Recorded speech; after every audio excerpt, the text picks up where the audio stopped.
Siapakah itu orang yang sakratul maut 6 bulan tak mati-mati? Namanya Mustafa Kemal Atatürk. Siapa dia? Kuburnya di Ankara, Turki. Ketika jamaah mau pergi ke Ankara, mau tanya, Ustaz Somad, kami mau pergi ke Turki, Ustaz titip apa? Mau titip sorban besar? Jangan, hidung saya pesek. Ustaz mau titip jubah besar? Jangan, saya ceramah kemana-mana pakai celana, malamnya aja pakai kain sarung. Hati saya agak cemas sedikit, angin kencang tadi. Ustaz mau titip apa? Kami mau ke Ankara, Turki. Tolong sampai kau di Ankara, kau cari makam kuburan Mustafa Kemal Atatürk. Habis itu kau foto. Karena kawanku waktu di Mesir kuliah dulu dari Turki cerita, katanya Mustafa Kemal Atatürk sakratulnya 6 bulan tak mati-mati. Ketika ditanam di dalam tanah, melompat jenazahnya naik ke atas tanah. Ditanam ke dalam tanah, tak diterima tanah. Akhirnya disemen di atas tanah.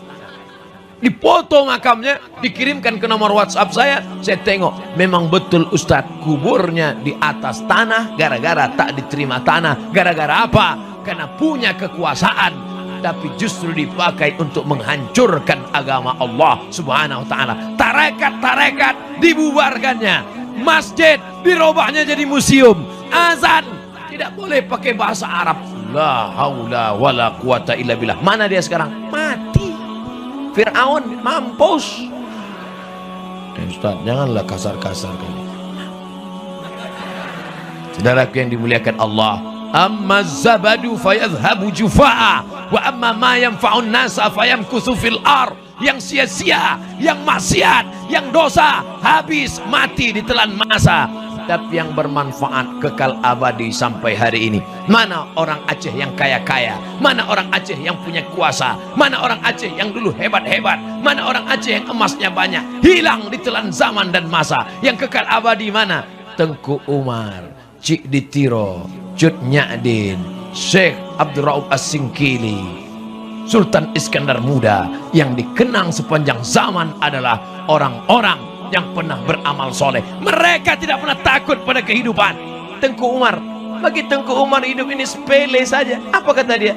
Kalau aku mati, berarti aku mati syahid. Kalau aku besok pagi hidup, aku akan minum kopi. Hidup ini bagi mereka tidak terlalu besar. Mereka tidak takut dengan kehidupan. Kalau hidup besok pagi, minum kopi. Saya sudah 2 hari di Aceh belum minum kopi. Kalau saya mati, matinya mati syahid. Alhamdulillah, dia mendapatkan itu, mati sebagai seorang syahid. Apa kata Allah? Wala taqulu liman yuqtalu fi sabilillahi amwat. Jangan kau katakan Tengku Umar itu mati. Jangan kau katakan Panglima Polem itu mati. Jangan kau katakan Cut Nyadin itu mati. Jangan kau katakan Cut Mutia itu mati. Mereka tidak mati. Allah mengatakan bal ahya, mereka hidup. Walakin la tash'urun, kalian yang tak sanggup merasakan kehidupan mereka. Mereka hanya berpisah dari jasad, tapi mereka sakratul mautnya husnul khotimah. Mati mereka kal qarsi, seperti dicubit saja. Mereka matinya seperti dicubit saja. Sementara kita mati seperti ditepas di tempat yang sama beratus kali. Seperti kambing yang dikuliti hidup-hidup. Seperti mata kail pancing yang ditarik dari kulit yang basah. Hidup hanya sekali, buatlah yang berarti. Itu dapat Ustaz dari mana? Dari dinding pesantren Gontor 10. Waktu masuk tadi saya tengok, hidup hanya sekali, buatlah yang berarti. Wah, dapat bahan ceramah. Makanya kalau lewat-lewat tuh baca guys. Saudara yang dimuliakan Allah subhanahu wa ta'ala, mana yang punya harta, mana yang punya kebun yang luas, hilang. Mana yang punya seragam-seragam bangga, mana yang punya bintang-bintang, hilang. Semua hanya sebagai foto kenangan semata. Tapi yang kekal abadi, anakmu di tengah malam berdoa bertahajud, Rabbighfirli wali walidayya warhamhuma kama rabbayani shaghira. Itulah yang menerangkan kuburmu, Bu. Itulah yang membuat kuburmu lapang, Pak. Itulah yang membuat engkau tetap kekal abadi di aman yang hiruk pikuk. Buat dia pandai berdoa. Ini anak tidak diajarkan doa, tidak dimasukkan ke pesantren, mati kita. Pakainya baju hitam, celana hitam, topi hitam, kacamata hitam, Man in Black. Habis itu dibukanya keyboard, nyanyikannya lagu Ayah dengarkanlah.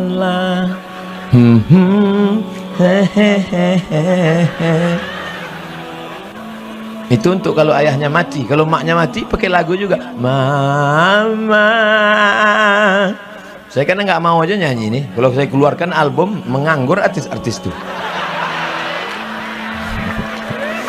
Saudara yang dimuliakan Allah Subhanahu wa taala, siapkah mewakafkan tanah untuk Islamic Center dan pondok pesantren? Yang bilang siap yang punya tanah aja. Siapkah kemasukan anaknya ke pondok pesantren sehingga menjadi anak yang soleh dan solihah? Mudah-mudahan anak kita selamat dari narkoba. Kalau tetap juga menjual, kepalanya ditembak. Saya ngutip pendapat dari Walid Husni Abdul Wahab aja. Saudara yang dimuliakan Allah Subhanahu wa taala, saya ceramah di Kemenhukham, Kementerian Hukum dan HAM tingkat provinsi, Kanwil. Sebelum ceramah, Ustadz, kita ketemu Pak Kanwil dulu. Iyalah, minum teh, makan, cerita-cerita. Apa kata Pak Kanwil Kemenhukham, Kementerian Hukum dan HAM tingkat provinsi. Nama provinsi tak boleh disebut, menjaga kode etik jurnalistik. Ustadz Somad, iya Pak Kanwil, menurut saya pengedar narkoba, pecandu itu tidak boleh dimasukkan ke penjara. Kenapa Pak Kanwil? Karena menghabiskan anggaran negara saja. Berapa gaji sipirnya, berapa untuk makannya, berapa untuk minumnya. Oh, jadi kalau gitu gimana Pak Kanwil? Ditembak aja Ustaz. Seram Pak Kanwil. Dibisikkan sama saya, sama yang ngundang saya, Ustadz Somad, Pak Kanwil kita Kristen, non muslim dengan kita sama-sama memusuhi narkoba. Beda agama tapi musuh kita satu. Musuh kita sama. Kalau anak-anak muda hari ini kena narkoba, jangan heran kalau negeri ini nanti akan dikuasai oleh narkoba, oleh pecandu, oleh pengedar, karena dia punya uang. Dalam dunia politik, one man, one vote, satu orang, satu suara. Kalau mau jadi kepala desa dipilih 5.000 suara, maka akhirnya pecandu narkoba bisa bayar, pilih saya, pilih saya, pilih saya, pilih saya, pilih saya. Maka naik pecandu. Anggota dewan pun pengedar dan pecandu. Dia pimpin sidang.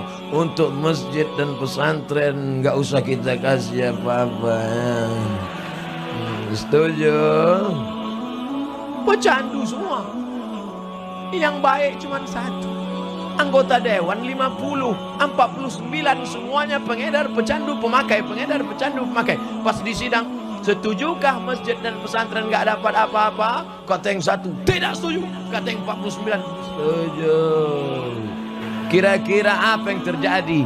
Apa yang hari ini disampaikan di atas mimbar pentas ini bisa terjadi dimanapun berada kalau tidak kita selamatkan dari sekarang. Ibu, panggil anak ibu. Hai anakku, sini. Tentu bahasa ibu lembut. Itu kalau bahasa saya. Kalau ibu kan, nak sini anak. Jangan kau pakai narkoba. Neraka jahanam tempatku. Mungkin ceramah Ustadz gak masuk ke telinganya.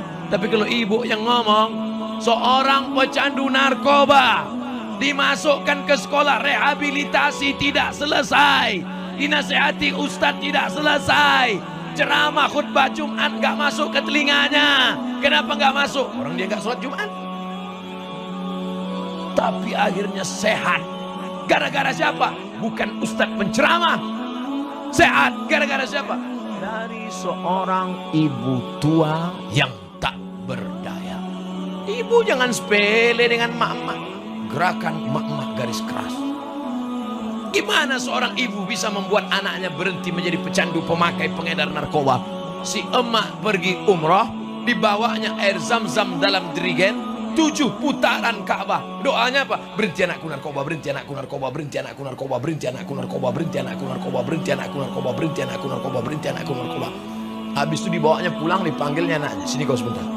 Ini air zam-zam 1 jerigen, sudah kubawa 7 kali putaran, doanya cuma 1. Berhenti anakku narkoba, berhenti anakku narkoba. Tolong kau minum, kau mandikan. Setelah ini kalau kau berhenti, alhamdulillah. Kalau tak berhenti, mati aja lah kau. Sehat sampai hari ini. Makanya doa silahul mukmin, senjata orang beriman. Bapak polisi, pakai pistol senjatamu. Bapak anggota dewan, pakai palu martilmu. Bapak-bapak penguasa, pakai jabatan kekuasaanmu.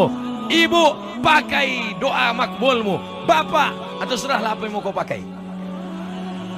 Yang penting selamat anak-anak muda kita ini. Abdul Somad, pistol tak ada, kuasa tak ada, doa belum tentu makbul. Suara yang ada, suara ini dipakai malam ini. Selama orang masih mau mendengar ceramah kau Abdul Somad, selama kamera masih hidup menyala, biarkan mereka merekam.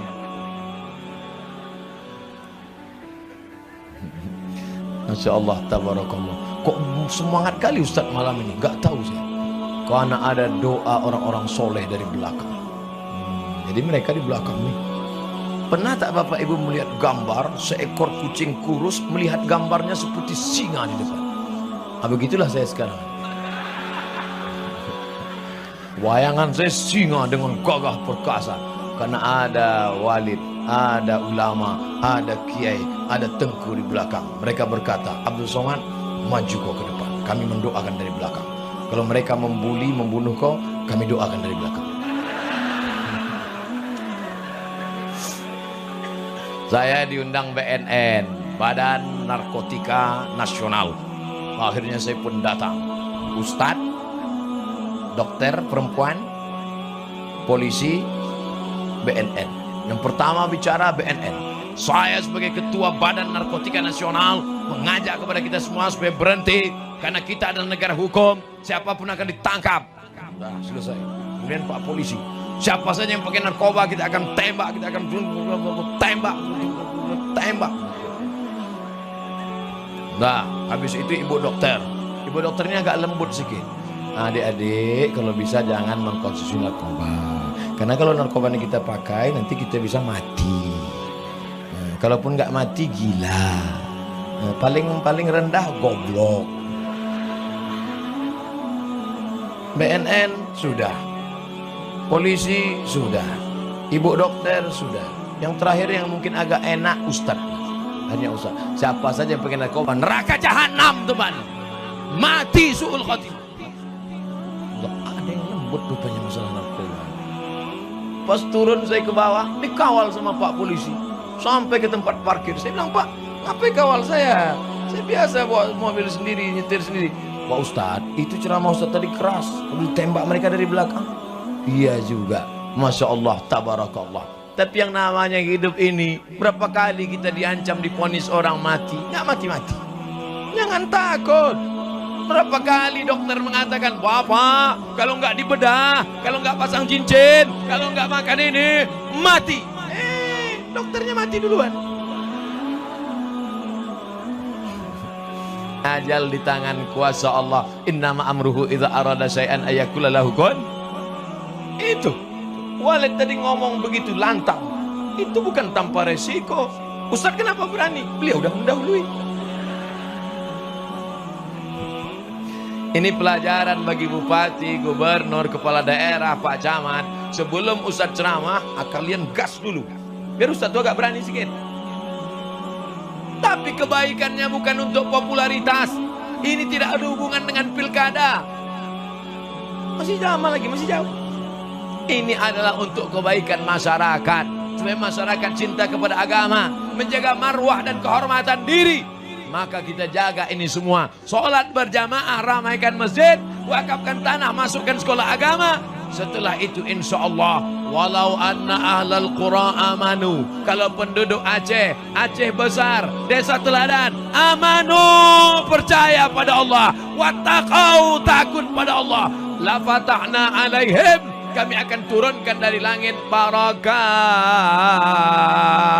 barokah minas sama, dari langit, wal ard, dari bumi. Tapi kalau sampai masuklah nyamuk, walakin kadzabu, Jangan-jangan disuruh pecandu narkoba. Walakin kadzabu, tapi kalau kamu dustakan ayat Allah, tak kamu percaya dengan hadis Rasulullah, akhadnahum, kami cabut nikmat itu. Kering kerontang, hidup susah, macam kerakap tumbuh di batu, hidup segan mati tak mau.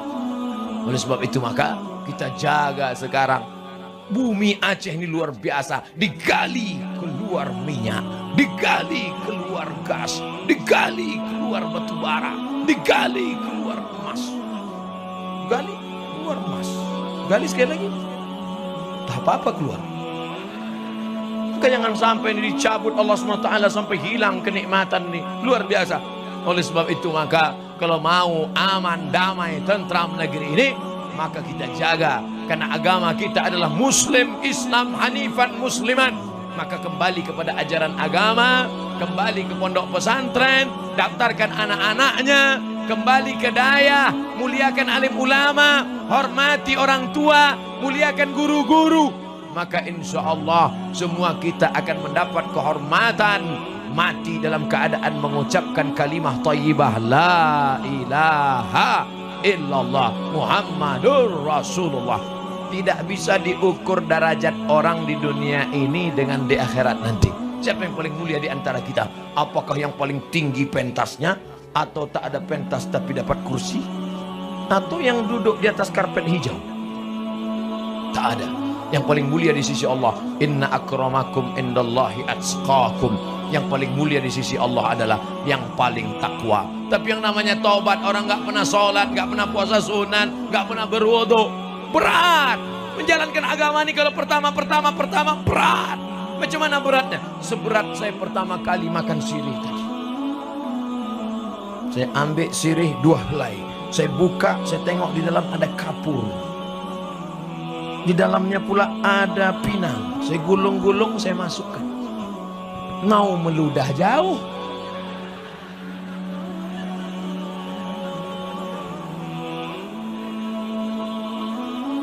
Pedas, pedar, kelat, pahit, telanlah.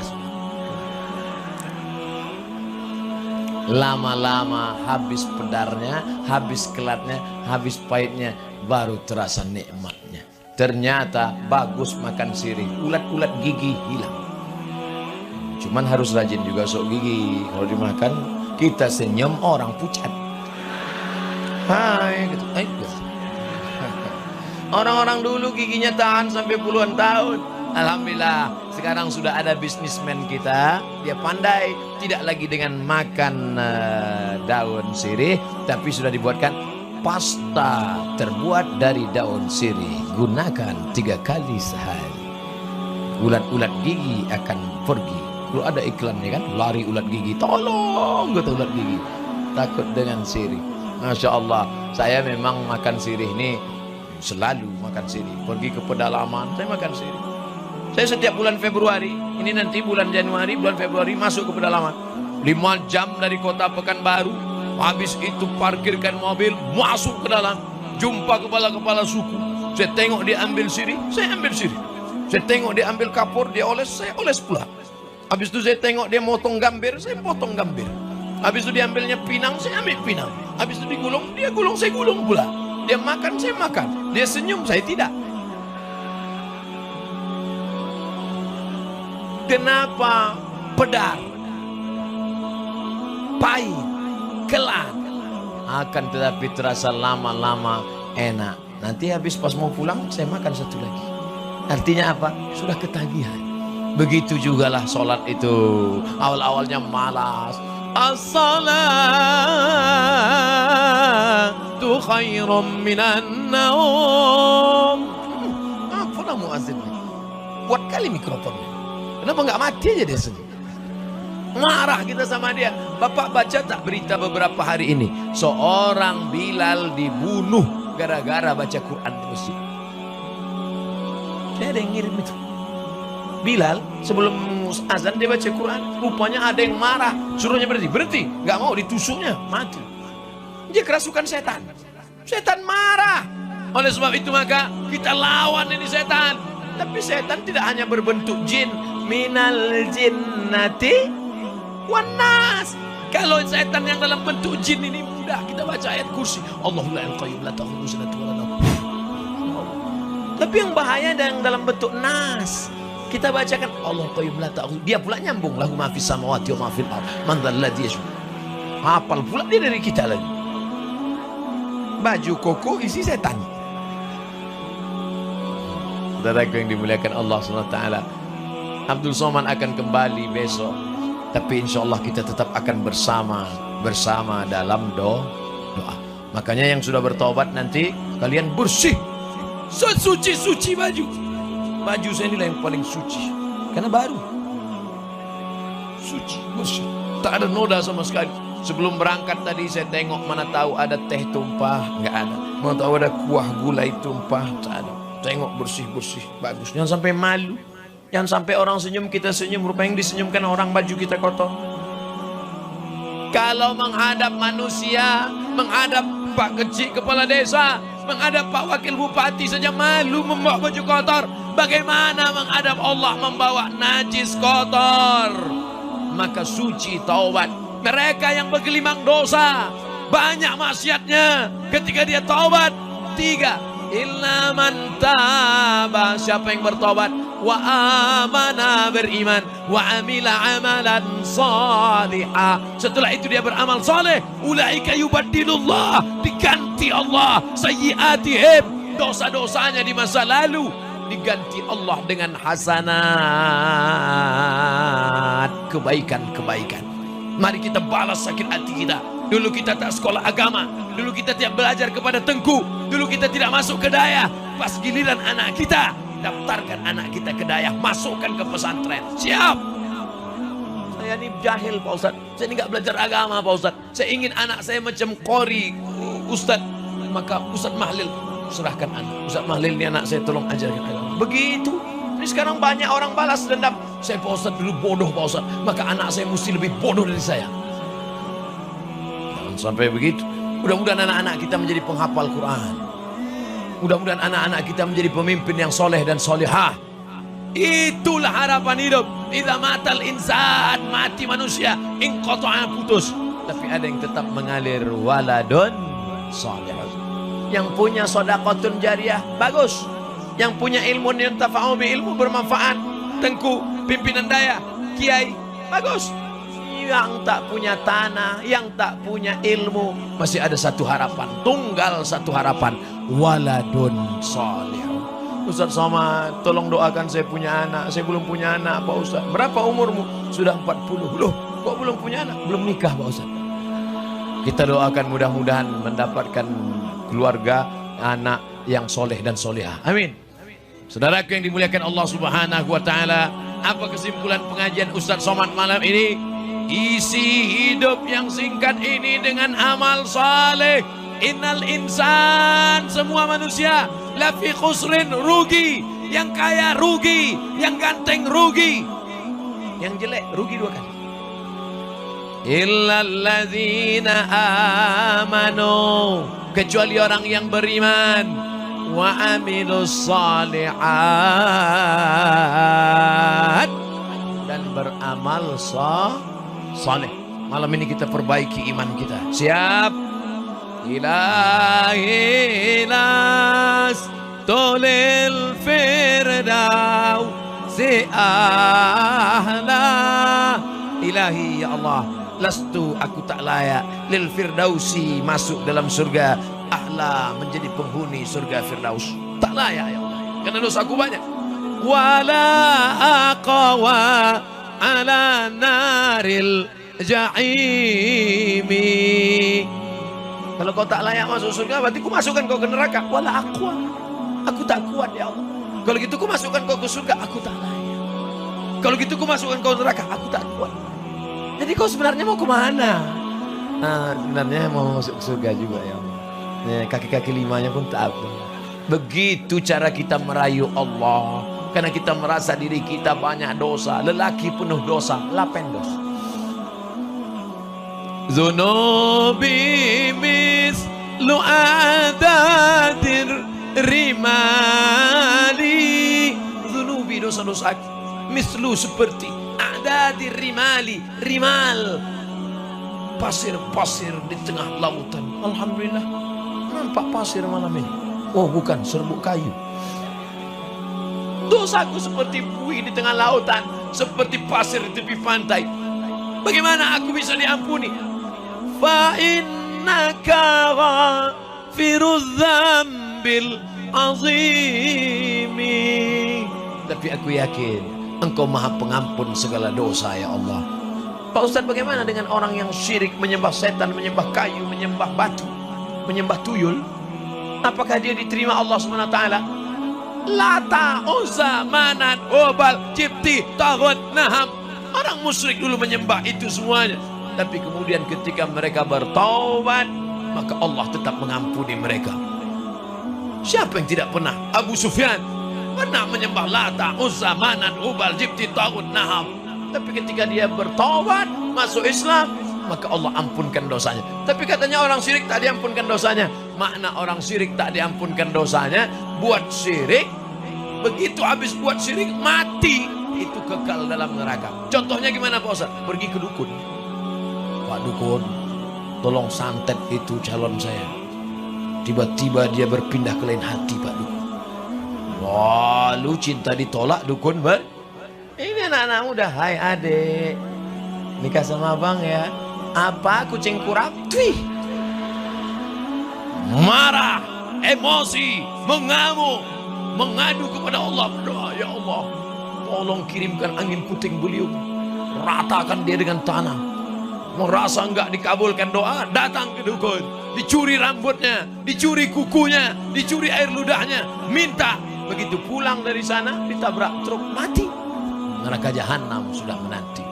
Itu makna orang dosa syirik tak diampunkan Allah kalau tidak sempat bertaubat, kekal neraka jahanam. La in asrakta, kalau kau persekutukan aku, kalau kau syirikkan aku, la yahbatanna amaluka, maka semua amal-amalmu gugur, tak bermakna. Tapi katanya segala amal kita nanti diperlihatkan di depan mata. Memang betul. Faman ya'mal mithqala dzarratin khairan yarah. Memang betul ditengok mata, tapi bukan untuk dibalas kebaikan. Ja'alnaha haba'an mansura, kami jadikan amalnya itu seperti debu yang dihembus angin, hilang, tak berkesan sama sekali. Tapi insya Allah yang bertobat nasuha malam ini, pulang dari sini mandi tobat langsung. Dingin Pak Ustadz, kau panaskanlah kompor, campur dulu dengan air dingin, jangan air panas dulu, nanti jadi telur rebus. Mandi, habis itu sholat sunat taubat, ambil wudhu. Habis itu sebelum tidur bagus sholat witir. Usolli sunnatal witri thalatha raka'atin. Rakaat pertama sabbih isma rabbikal a'la. Rakaat kedua kul ya ayyuhal kafirun. Rakaat ketiga kul huwallahu ahad. Saya baru taubat, belum banyak hafal Pak Ustaz. Kulhu aja 3-3. Kulhu. Tidur, supaya tidurnya dalam keadaan berwudu, miring ke sebelah kanan. Bismika Allahumma ahya wa amut. Jangan baca sekarang, tidur. Tidur, zikir, ambil tasbih. Abu Hurairah sebelum tidur malam berzikir 2000 kali. Subhanallah, subhanallah, subhanallah. Orang sekarang sebelum tidur malam nonton TV. Pertama dia nonton TV, lama-lama TV itu nonton dia. Gimana rahmat mau turun? Selesai itu kemudian bangun nanti malam, tidak usah lagi witir, tinggal tahajud saja. Usolli sunnatat tahajud raka'ataini lillahi ta'ala. Cari ayat-ayat bagus, dimulai dari wadduha, alam nasrah, terus ke bawah. Saya baru tobat Pak Ustaz, nggak banyak hafal. Udah itu lagi, kulhu. Nanti dicatat malaikat. Rakaat pertama kulhu, kedua, ketiga, keempat, kelima sama dengan atas, sama dengan atas. Wa minal laili, dari sebagian malam, fatahajjad, lawan kantomu, lawan, bangun tengah malam, tahajud, nafilatan lak, sebagai amal tambahan. Asa, mudah-mudahan, ayyab'atsaka rabbuka maqamam mahmuda. Mudah-mudahan dengan itu Allah menempatkanmu di tempat yang terpuji. Hidup ini singkat dan pendek, Bu. Hidup ini sederhana, Pak. Sampai matinya, sampai masanya kita akan menghadap Allah. Dan yang akan kita bawa, kalau pernah kaki melangkah ke masjid, kalau pernah tangan memetik tasbih, kalau pernah tangan mengusap, menyapu kepala anak yatim, kalau pernah telinga mendengar ceramah, kalau pernah mata menangis di tengah malam berdoa, ya Allah, kenapa kau menangis? Gaji 13 belum cair. Saudara yang dimuliakan Allah Subhanahu wa taala. Masya Allah, tabarakallah. Ustaz Abdul Somad ceramah sudah dihitung lebih kurang 90 menit kita bersama. Mudah-mudahan 90 menit ini bernilai amal soleh. Amin. Persiapan yang begitu hebat, dengan lampunya, dengan pentasnya, dengan balehonya, mengundangnya sampai ke Gontor. Ceramahnya cuma 90 menit. Itulah kesanggupan Abdul Somad. Kesempurnaan hanya milik Allah. Mudah-mudahan kita dipanjangkan umur, disehatkan badan. Di akhir majlis yang dihadiri malaikat ini, mari kita sama-sama berdoa kepada Allah. Ala hadhihi niyyah wa kulli niyatin salihah. Al-Fatihah. Wa rahmatullah. A'udzu billahi minasy syaithanir rajim. Bismillahirrahmanirrahim. Alhamdulillahi rabbil alamin. Ar-Rahmanir Rahim. Malik yaumiddin. إياك نعبد وإياك نستعين اهدنا الصراط المستقيم صراط الذين أنعمت عليهم غير المغضوب عليهم ولا الضالين آمين.